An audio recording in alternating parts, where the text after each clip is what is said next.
अल्हम्दुलिल्लाह नहमदुहु व नस्तईनुहु व नस्तगफिरुहु व नु'मिनु बिही व नतवक्कलु अलैहि व नऊज़ु बिल्लाहि मिन शुरूरि अनफुसिना व मिन सय्यिआति अअमालिना मन यहदिहिल्लाहु फला मुदिल्ल लहु व मन युद्लिलहु फला हादिय लहु व नशहदु अल्ला इलाहा इल्लल्लाह वहदहु ला शरीका लहु व नशहदु अन्न मुहम्मदन अब्दुहु व रसूलुहु। रास्ते चलने वाले को रास्ते तमामो, रास्ते चलने वाले को रास्ते तमामो, पर्दे में आने वाले को मेरा सलामो। अस्सलामु अलैकुम व रहमतुल्लाहि व बरकातहू। अब कहाँ देख रही है? आज हमारी कौम के पास इल्म नहीं, आज हमारी बहनों के पास इल्म नहीं। इस बुनियाद की वजह से कभी हमारी बहन नाजायज ताल्लुकात की तरफ जा रही है, कभी हमारी बहन गुनाहों की तरफ जा रही है, कभी हमारी बहन बेपर्दगी कर रही है। हमारी बहनें बेपर्दगी क्यों कर रही हैं? क्योंकि उनके पास इल्म नहीं। जामिया मदरसे में आएंगी, इल्म दीन हासिल करेंगी तो उनको पता चलेगा कि पतला और बारीक लिबास पहनने से उनको अज़ाब कैसा होगा। जामिया मदरसे में आएंगी तो उनको पता चलेगा जो जूड़ा बांधती है ऊँट की कोहन की तरह उनका अंजाम क्या होगा। मेरे नबी हबीब सल्लल्लाहु अलैहि वसल्लम ने फरमाया, मैंने दो किस्म की औरतों को जहन्नम के अंदर देखा है, लेकिन मैं उन औरतों को दुनिया में नहीं देखूंगा, मेरे बाद लोग देखेंगे।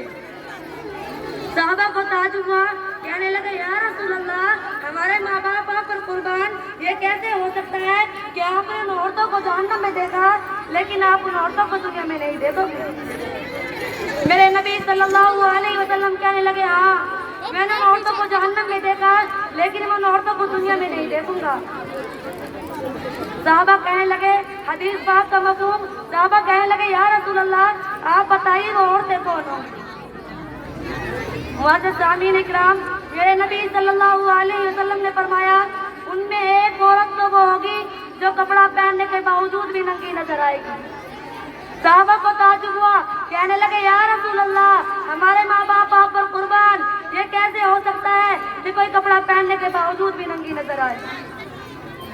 मेरे नबी सल्लल्लाहु अलैहि वसल्लम कहने लगे, एक जमाना ऐसा आएगा कि मेरी कौम की बच्चियां, मेरी कौम की बेटियां ऐसे बारीक और पतले लिबास पहनेंगी, कपड़े पहनने के बावजूद भी उनका जिस्म नजर आएगा। सिद्दीका बाजी, इतने बारीक दुपट्टे होंगे, सर की स्याही नजर आएगी। मेरे नबी ने फरमाया, जब ऐसी औरतों को तुम दुनिया में देखो तो समझ लेना कि अल्लाह तबारक व तआला ने उन औरतों पर जन्नत की खुशबू हराम कर दी। मुअज़्ज़िज़ सामीन इकराम, साहबा ने पूछा या रसूल अल्लाह, वो दूसरी औरत कौन होगी, वो दूसरी औरत कौन होगी। मेरे नबी सल्लल्लाहु अलैहि वसल्लम ने फरमाया, दूसरी औरत वो होगी जो जूड़ा बांधेगी ऊँट की कोहन की तरह, ऊंची चोटी होगी, ऊंचा जूड़ा होगा। मेरे नबी ने फरमाया, क्या आप आजकल फिल्मों के अंदर नहीं देखते, दो ही चीजें आपको सबसे ज्यादा नजर आएंगी। अगर बाल लंबे होंगे तो बाल कटाकर मर्दों की तरह हो जाएंगी, अगर बाल लंबे होंगे तो बाल कटाकर मर्दों की तरह हो जाएगी, या फिर जूड़ा बांध लेगी ऊँट की कोहन की तरह। मेरे नबी ने फरमाया, जब ऐसी औरतों को तुम दुनिया में देखो तो समझ लेना कि अल्लाह तबारक व तआला ने उन औरतों पर जन्नत की खुशबू भी हराम कर दी। मुअज़्ज़िज़ सामीन इकराम, मेरी प्यारी माँ और बहनों, आज हमारी कौम की बेटियां हुक्का पिएंगी, आज हमारी कौम की बच्चियां जीन्स पहनेंगी, आज हमारी कौम की बच्चियां सिगरेट पिएंगी। ओ मुसलमानों, तुम्हारी गैरत कहाँ चली गई? कम से कम कलमा पढ़ने का तो लिहाज करो, कम से कम मुसलमान होने का तो लिहाज करो, कम से कम मेरे नबी की उम्मती होने का तो लिहाज करो। आज हमारी कौम की बच्चियां हवाई अड्डे पे घूमने के लिए जाती हैं, बाल खोल के हवाई अड्डे पे घूमने के लिए जाती हैं, बाल खोल के हवाई अड्डे पे घूमती हैं, हवाई अड्डे पे जा जाके गैरों के साथ स्विमिंग पूल में नहाती हैं। ओ मुसलमानों, तुम्हारी गैरत कहाँ चली गई? तुम कानून बना दो, सिर्फ पर्दे वाली लड़की चाहिए, खुदा की कसम कहने की जरूरत नहीं पड़ेगी, तमाम लड़कियां पर्दे में आ जाएंगी। सिर्फ तुम कानून बना दो कि लड़की हवाई जहाज पर घूमने वाली नहीं, लड़के में पर्दे वाली चाहिए। सिर्फ कानून बना दो दामाद नमाजी और लड़की पर्दे वाली चाहिए। ये जितनी ब्यूटी पार्लर में जा रही हैं, अगर ब्यूटी पार्लर में ताला न लग जाए तो मेरा नाम बदल देना। और मुसलमानों, मेरी प्यारी माँ और बहनों, तुमने कौन सा कानून बनाया? तुमने कौन सा कानून बनाया? तुम ये कहते हो मौलाना हमारे यहाँ डीजे बहुत बनता है शादी में, डीजे के खिलाफ तकरीर करो। मौलाना तकरीर करके गया और तू उसकी बारात में जा रहा है जिसके घर में डीजे बज रहा है। तो कम से कम अपने आप को भी करो। तू ये कहते कि अगर तेरे घर में डीजे बजेगा तो मैं तेरी बारात में नहीं जाऊंगा। हाथ में ना पकड़ा जाए। सिर्फ तुम कानून बना दो। तुमने कौन सा कानून बनाया? मेरी प्यारी माँ और बहनों, जब नबी के जमाने में शराब हराम हुई, क्या खाली कहने से छोड़ दी? नहीं छोड़ी। जब नहीं छोड़ी, सख्ती भी की गई, कोड़े भी मारे गए, उन पर अमल भी किया गया। मेरी बहनों, अमल भी तो होना चाहिए। हमारे हिंदुस्तान में प्रधानमंत्री ने कहा नोट बंद तो बंद। किसी को 1000 का नोट देकर दिखाओ, अगर कोई ले ले। किसी को 500 का नोट देकर दिखाओ, अगर कोई ले ले, कोई नहीं लेगा। क्योंकि मेरी बहनों, कानून पर अमल किया गया। तुमने कौन सा कानून बनाया? मेरी बहनों, कानून बना दो कि लड़की पर्दे वाली चाहिए और दामाद नमाजी चाहिए। खुदा की कसम, मैं मुँह से करता हुआ नजर आएगा। मेरी प्यारी माँ और बहनों, क्योंकि आज हमारी कौम की बच्चियों को भी पता है कि आज बात दिखावे की है, आज बात फैशन की है। मार्केट में वही माल आता है जिसकी डिमांड ज्यादा होती है। आजकल लड़कियों को पता है कि डिमांड दिखावे की है। तुम कानून बना दो कि लड़की पर्दे वाली चाहिए। खुदा की कसम, जितनी बाजारों में घूम रही है, ये खुद पर्दे में आ जाएंगी। मेरी प्यारी माँ और बहनों, मैंने देखा कुछ सादा मिजाज घरानों की बच्चियां खरबूजे को देखकर खरबूजा रंग ला रहा। इल्ला माशाअल्लाह, बस जल्दी घर बचे हुए होंगे। मेरी प्यारी माँ और बहनों, दूल्हा बन के दो नफिल मस्जिद में पढ़ने आता है, मगर जोहर नहीं पढ़ता। क्योंकि खाली दूल्हा मियाँ नफिल पढ़ने आए थे, जोहर पढ़ने थोड़ी आए थे। क्योंकि हमने नमाज की क्या लगाई? हमने तो ये कैद लगाई कि दामाद अच्छा हो, अच्छे कारोबार वाला हो, अच्छे मामलात हो, चाहे नमाज जुमे की भी न पढ़ता हो। मेरी बहनों, क्या मसला है हमारी कौम का? अरे तुम अपनी बेटियों से इतनी मोहब्बत नहीं कर सकते जितनी मोहब्बत मेरे नबी ने अपनी बेटियों से की। तुम इतनी मोहब्बत नहीं कर सकते जितनी मोहब्बत मेरे नबी ने अपनी बेटियों से की। ओ मुसलमानों, तुम्हारी नस्ल तुम्हारे बेटों से चलती है, लेकिन मेरे नबी की नस्ल उनकी बेटी फातिमा से चली है। अपनी बेटी फातिमा को जिगर का टुकड़ा फरमाया है। मेरी प्यारी बहनों, लेकिन मेरे नबी जब अपनी बेटी फातिमा की शादी फरमा रहे हैं, निकाह फरमा रहे हैं, तो हजरत अली से कहते हैं, ए अली, फातिमा की शादी तुम्हारे साथ होने वाली है, फातिमा तुम्हारी बीवी बनने वाली है। ए अली, तुम्हारे पास कुछ है? हजरत अली कहते हैं, यार मेरे पास तो कुछ भी नहीं, मेरे घर में तो बाकी पाते हैं। अल्लाह के नबी सल्लल्लाहु अलैहि वसल्लम कहते हैं, महर का इंतजाम कर। महर क्या है? महर लाजिम है। 300 की बारात ले जाना लाजिम नहीं, 500 की बारात ले जाना लाजिम नहीं, 3 तरह के खाने लाजिम नहीं, 10 तरह के खाने लाजिम नहीं। अगर लाजिम है तो महर लाजिम है, जिसको तुम उधार करके आ रहे हो। जिस होटल में खाना बुक कराया उसका नगद, कपड़े लेने गए उसका नगद, जेवर लेने गए उसका नगद, लेकिन जो असल था, वाजिब था, उसको उधार करके आ रहे। मेरी बहनों, हाँ, उसके लिए उधार की इजाजत है जिसके पास कुछ भी ना हो। उसके लिए इजाजत नहीं जिसके पास सब कुछ हो फिर भी महर अदा न करे। अपनी हैसियत के मुताबिक महर को अदा करे, बात खत्म।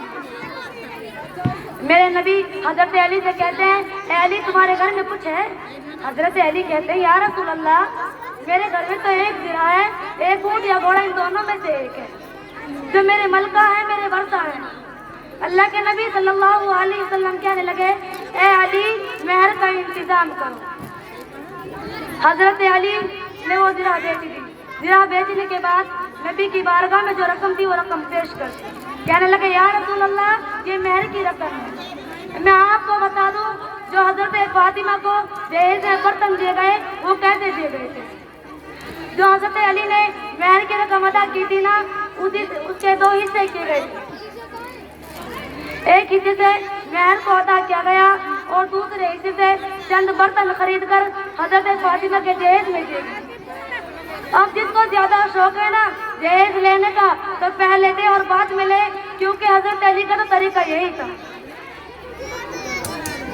मेरे नबी की बेटी हजरत फातिमा जब अली की बीवी बनी, अली की ज़ौजा बनी, अली के घर विदा होने लगी, मेरे नबी अपनी बेटी फातिमा के पास आए।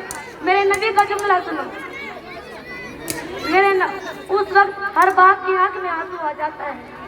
उस वक्त हर भाई गमगीन होता है कि हमने अपनी बेटी को, अपनी बहन को पाल पोस कर 18 साल का जवान किया, लेकिन आज वो जिगर का टुकड़ा पराया होने जा रहा है।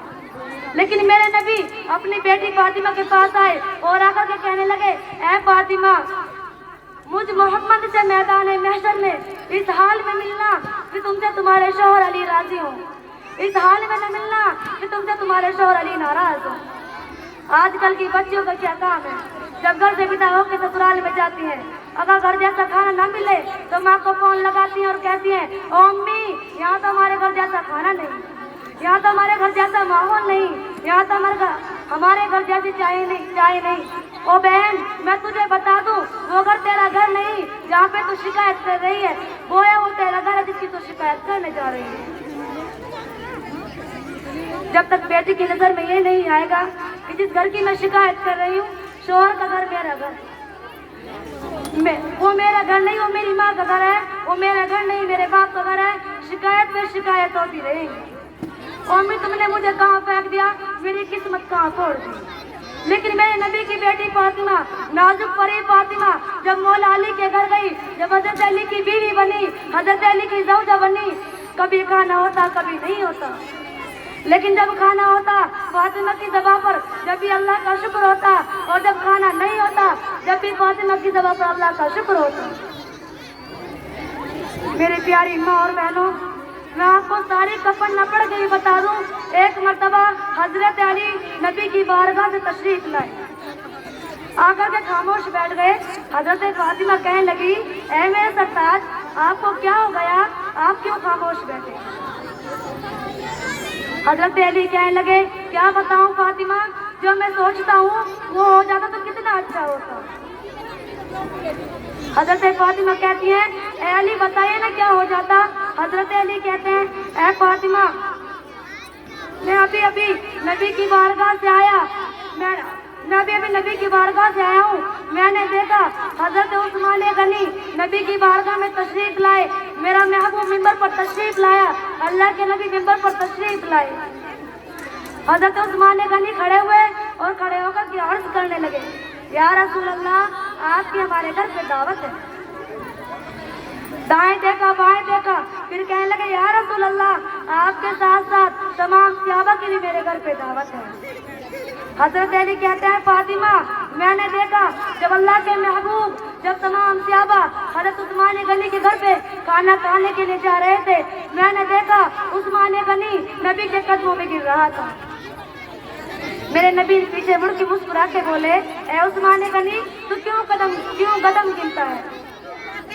हजरत उस्मान गनी कहते हैं, अल्लाह के नबी, आज मैं बहुत खुश हूँ क्योंकि आज आप मेरे घर के मेहमान बने।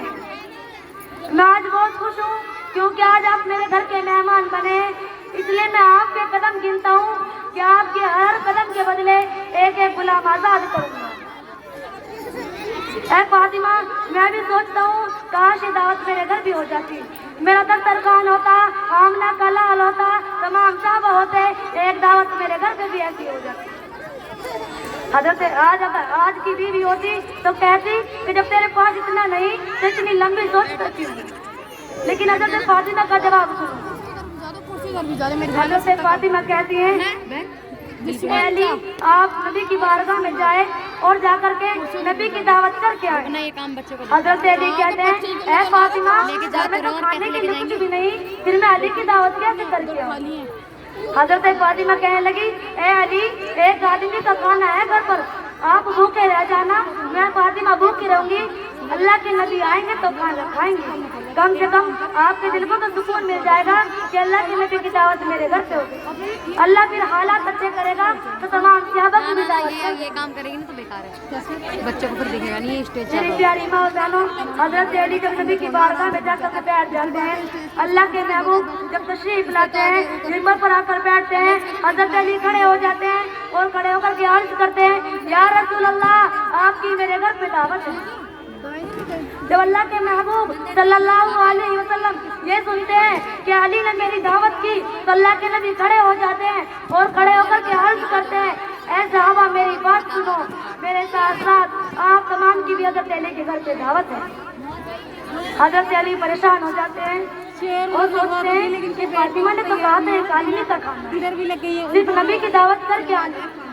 हजरत अली दिल में सोचते हैं, ऐ मौला, आज मैं दस्तरखान की लाज रख दे। है ना, अल्लाह, मैंने तो एक आदमी की दावत की, लेकिन नबी ने सभी की दावत की। अभी बाहर की तरफ क्यों देखो? हजरत अली दौड़ते दौड़ते अपने घर जाते हैं। हजरत फातिमा कहती है कि दावत हो गई। हजरत अली कहते दावत तो हो गई, लेकिन काम बढ़ गया।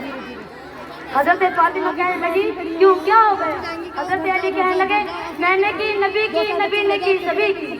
हजरत फातिमा का जवाब सुनो, हमने की, नबी की, हम इंतजाम करेंगे नबी का, नबी ने की, सभी की, हम इंतजाम करेंगे सभी का। जब अल्लाह के महबूब और तमाम साहबा हजरत अली के घर आते हैं और आकर के दस्तरखान पे बैठ जाते हैं, हजरत फातिमा खाना बनाने के लिए नहीं जाती। हजरत फातिमा मुसल्ला हाथ में लेती हैं और जानमाज बिछाती हैं और सजदे में गिर जाती हैं और दुआ करती हैं, पागल, ऐ मौला, मैंने आज तक तुझसे कुछ न मांगा, मत मांगो। मौला मेरे घर में पाके रहे, लेकिन कभी तुझसे शिकायत न की। मौला, मैंने 72 पैबंद वाली चादर फोड़ा, लेकिन कभी तुझसे शिकायत न की। मौला, मेरे घर में तंगदस्ती आई, लेकिन मैंने कभी तुझसे शिकायत न की। मौला, मैंने की, नबी की, नबी ने की, सभी की। मौला, अगर आज मेहमान मेरे दस्तरखान से खाली पेट जाए तो तेरे नबी की ज़बान की क्या लाज रह जाएगी। मौला, अपनी ज़बान की लाज रख। मेरी प्यारी माँ और बहनों, अल्लाह तबारक व तआला हज़रत जिब्रील अलैहिस्सलाम को हुक्म देते हैं और कहते हैं, ऐ जिब्रील, जाओ जन्नती खाना लेकर जाओ। जन्नती खाना फातिमा के